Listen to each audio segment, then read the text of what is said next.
कैसे हैं आप लोग? खैरियत से हैं? मेरा नाम मोहम्मद फुरकान है। मैं यूएस टैक्स ट्रेनर और यूएस टैक्स कंसल्टेंट हूँ।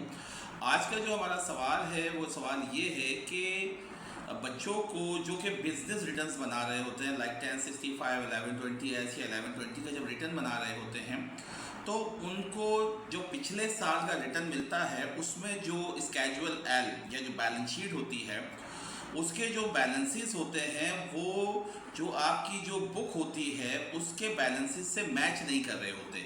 ये कॉमन प्रैक्टिस यूएस के अंदर होती है कि मिसाल के तौर पे वो क्या करते हैं, जब अपना बैलेंसेस देते हैं फिर इसके बाद अपने है ना बुक को है ना क्लोज नहीं करते। तो जिसकी वजह से अगर मैं 2023 की बात करूं कि किसी ने अगर 2023 का बुक को क्लोज किया और फिर उसकी बेस के ऊपर टैक्स रिटर्न बनाया, तो जनरली ये होता है कि 2024 की कुछ ट्रांजैक्शन 2023 में चली जाती हैं बैक एंड के ऊपर। वो इसलिए होता है क्योंकि पीरियड्स क्लोज नहीं होते बुक के अंदर। ये जनरल हो जाता है बाज़ ना यूएस के अंदर।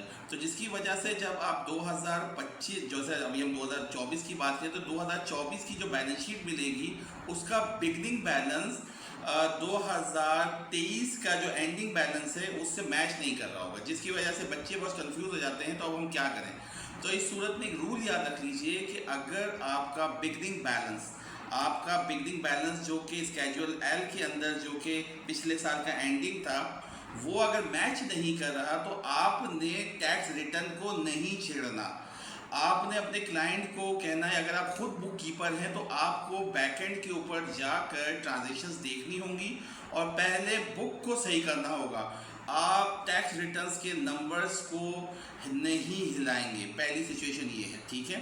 लेकिन लेट सपोज पता ये चला कि अगर बैलेंस शीट ही गलत डाली गई है तो जिसकी वजह से आपको पिछले साल का रिटर्न रिवाइज करवाना पड़ेगा या करना पड़ेगा, ये अब आप अपने क्लाइंट से डिस्कस कर लेंगे, ठीक है। तो इस सिचुएशन के अंदर पहली सिचुएशन तो ये हुई कि अगर मैच नहीं कर रहा जो टैक्स रिटर्न से पिछले साल की टैक्स रिटर्न से आपका बिगनिंग बैलेंस, तो आप पहले अपनी बुक को देखेंगे। पता ये चला कि बुक अगर ठीक है, रिटर्न में गलती है, तो आप रिटर्न रिवाइज करेंगे, अदरवाइज आप अपनी बुक को रिवाइज करेंगे, ठीक है। तो ये याद रखिएगा। Thank you so much. अल्लाह हाफिज़। मैं उम्मीद करता हूँ कि आपको ये सवाल इसका आंसर पसंद आया होगा।